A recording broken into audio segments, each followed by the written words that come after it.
Bienvenidos, hoy vamos a ver cómo bosquejar funciones racionales. En particular vamos a ver el caso número 1. Antes que ello vamos a ver algunos detalles en particular. Una función racional está constituida por dos funciones polinomiales. Una que le vamos a llamar p de x, que va a estar en un numerador, y una función polinomial q de x, que va a estar en un denominador. Cada uno nos va a aportar información importante de cómo será la gráfica o bosquejo de nuestra función racional. Para el caso de p de x, recordemos que p de x nos va a decir dónde va a tocar al eje x. Entonces, esto de cómo lo va a tocar va a depender de la multiplicidad de las raíces. Recuerden que multiplicidad se refiere a si las raíces se repiten. Si las raíces tienen una multiplicidad impar, entonces nuestra gráfica en ese punto lo va a cruzar totalmente. Mientras que si la multiplicidad es par, nuestra gráfica lo único que va a hacer es rebotar. Eso lo vamos a ver con los ejemplos más a detalle. Por otro lado, para q de x, recordemos que una asíntota es una tendencia en la cual nuestra gráfica o nuestra función va a querer aproximarse. Usualmente es una recta a la cual siempre se va a querer acercar mucho, se va a acercar todo lo que quiera, pero nunca la va a tocar. En particular se va a presentar en tres casos. El primero es cuando tengamos una asíntota vertical y entonces la función se va a acercar por ambos lados y se va a querer aproximar mucho a ella. En otro caso vamos a tener igual nuestra asíntota vertical y nuestra gráfica o bosquejo se va a querer aproximar mucho de un lado de la gráfica y por otro lado se va a querer aproximar del lado contrario de la gráfica. En el caso de que tengamos una asíntota horizontal, en este caso digamos que eso de que no toca a la recta tendencia, pues solamente va a aplicar en el extremo en el que se le quiere aproximar, porque en el inter de nuestro bosquejo o gráfica sí puede atravesarla. Simplemente sería la tendencia final en la cual se le puede aproximar por un lado o por el otro. Otra cosa importante se llama raíces coincidentes. En algunos casos en particular puede que coincida tanto la raíz de p de x con una de la de q de x. ¿Qué vamos a hacer en esos casos? Para los valores en los cuales coincidan, esas raíces se van a eliminar, pero pues voy a poner dos ejemplos para que quede totalmente claro. Digamos que p de x tiene como raíces 1, 2 y 3, mientras que q de x tiene como raíces 3, 4 y 5. En este caso yo veo que coinciden las raíces 3 y 3, entonces por un lado la gráfica va a decir que tiene que cruzar por 3 y por otro lado q de x dice no, nunca puede tocar a 3. ¿Qué es lo que va a pasar contra ellas? Que se van a eliminar. Te recuerden que la función polinomial a la hora de ser factorizada se puede escribir en el numerador y en el denominador como x menos 3, entonces se van a eliminar por ser dos productos que está tanto en el numerador como en el denominador multiplicando a todo el término, entonces se eliminan. ¿Qué vamos a hacer para cuestiones prácticas? Lo borramos. Un segundo ejemplo, digamos que p de x tiene las raíces 6, 7 y 7 y que q de x tiene como raíces 7, 8 y 9. En este caso yo veo que tengo un 7 en el denominador, o sea en el q de x como raíz, y en el numerador tengo dos 7. En este caso no voy a eliminar los dos 7, solamente elimina 1 a 1. Si tengo un 7 abajo y un 7 arriba, solamente elimina a 1 y me quedaría entonces finalmente como raíces de p de x a 6 y 7 y como q de x 8 y 9. Con eso creo que atendimos las observaciones generales de una función racional y ahora vamos para el caso particular que nos toca el día de hoy. Caso número 1. Supongamos que ahora el polinomio es mayor en grado a q de x, entonces la notación que está ahí se refiere solamente al grado. Para este caso lo único que va a afectar es cómo se va a comportar nuestra gráfica en los extremos. Primero tenemos que ver si nuestro polinomio racional tiene en su grado una paridad. Más adelante con los ejemplos voy a explicar exactamente qué significa que sea par o impar. En el caso de que sea nuestra función racional de grado impar, entonces la tendencia en los extremos es que si de un lado va a crecer mucho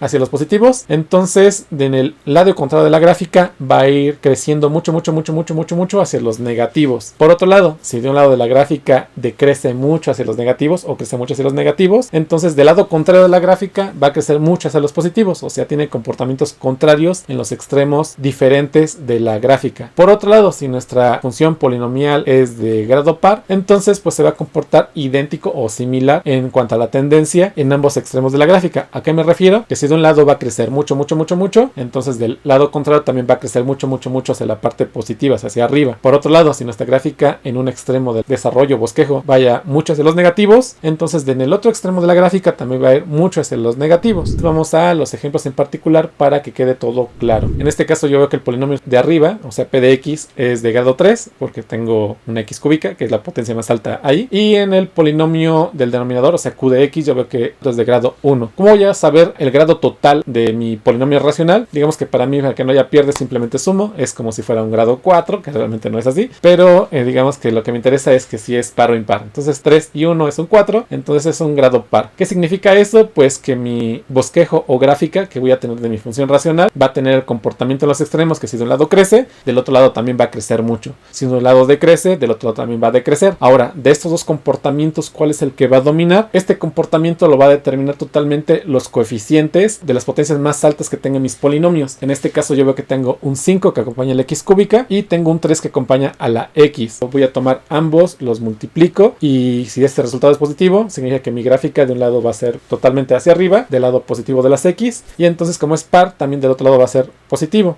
Si fuera negativo, pues sería lo contrario. Del lado derecho de mi gráfica, hacia los positivos, iría hacia la parte baja de mi gráfica, o sea, bajaría. Y si es par, pues del otro lado de la gráfica también tendría que ir bajando.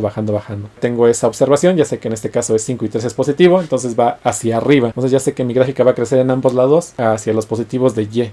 Me voy con las raíces. En el caso de p de x son menos 10, 0 y 2, digamos que ya las conozco. Y de mi polinomio q de x, que es el inferior, pues tengo una raíz de 10. Recordemos que los valores de menos 10, 0 y 2 que son de p de x me va a decir dónde va a tocar mi gráfica al eje x. Entonces en este caso yo veo que cada uno tiene una multiplicidad de 1. Entonces en todos los casos va a atravesar la gráfica. Y por otro lado yo veo que tengo una asíntota en el valor de 10, que es lo que me dice q de x. ¿Qué es lo que voy a hacer ahora ya que tengo la descripción de mi función racional? Pues simplemente voy a tratar de unir tendencias. Entonces voy a comenzar del lado izquierdo. Como yo sé que vengo de la parte superior de mi gráfica y yo sé que tengo que llegar hacia 10, entonces de 10 voy a atravesar. Tras no hay una asíntota, mi gráfica va a ser continua, entonces va a ir en forma continua hasta volver a tocar y regresar al eje x, donde lo va a tocar en el valor de 0. Entonces ahí va a ser una pequeña comba suave y va a atravesar. Como nuevamente tiene que llegar al valor de 2, que es donde tiene que atravesar y tiene que ser suave, no hay ninguna asíntota ahí, tiene que continuar la tendencia, entonces le doy otra comba como si fuera un cerrito, bajo y atraviesa el eje x. Ahora pues, ¿qué es lo que yo recuerdo? Como tengo una asíntota en el valor de 10, esta gráfica se le tiene que pegar, entonces continúo la tendencia y yo veo que mi bosquejo que tengo de mi lado izquierdo pues quedaría más o menos como tengo, de esa forma que tengo ahí. En la parte final pues yo sé que también la gráfica tiene que venir de muy arriba. Como no hay ninguna raíz de ese lado, significa que esa gráfica o bosquejo no puede atravesar el eje x. Por lo tanto, sabiendo que tiene que ser continua, tiene que seguir el trazo y tiene que además aproximarse a nuestra asíntota, no le queda otra más que ser como una pequeña u que se va a aproximar de esa manera. Entonces trazo y mi bosquejo de mi función racional que tengo como ejemplo sería la que se muestra ahí, y con eso sería todo. Vamos por un segundo ejemplo.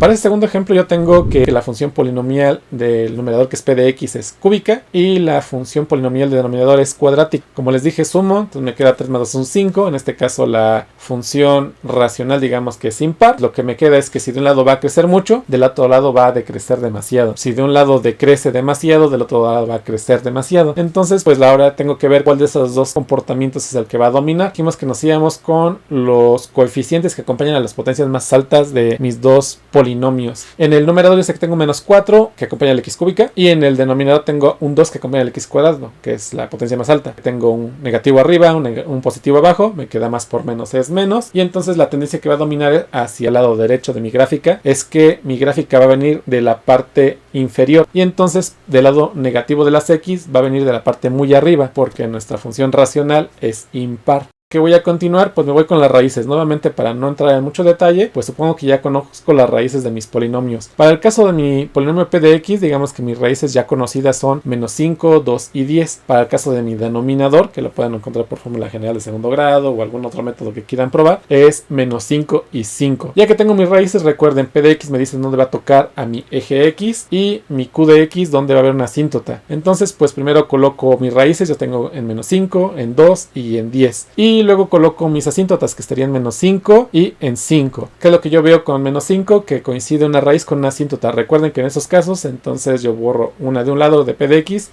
y borro una de la Q de X. Por lo tanto, ya simplificando eso, me queda que simplemente tengo una asíntota en 5 y tengo dos lugares por donde va a cruzar mi gráfica, o sea, en 2 y en 10. ¿Cómo voy a proceder? Pues básicamente es seguir la tendencia. Igual voy a comenzar, digamos que del lado izquierdo. ¿Cómo voy a proceder? Pues recuerdo, mi gráfica viene de la parte superior. Entonces, de ahí tiene que llegar hacia el valor de 2. Como tengo que el valor de 2 es de multiplicidad 1, tiene que atravesar. Y ya atravesado tiene que pegarse a mi asíntota. Por lo tanto, tengo que mi gráfica simplemente tiene esa tendencia que voy a mostrar ahí. Por el otro lado, pues básicamente la idea es la misma. Como ya sé que tengo que mi gráfica tiene que venir de la parte inferior, tiene que atravesar en 10 y se tiene que pegar a mi asíntota, entonces tengo esa tendencia y pues simplemente ese sería mi bosquejo de mi función racional que me acaban de dar. Con los ejemplos que les he dado, creo que ya están listos para hacer sus propios bosquejos, al menos en el caso 1, y entonces pues nos vemos en la próxima. Nos vemos.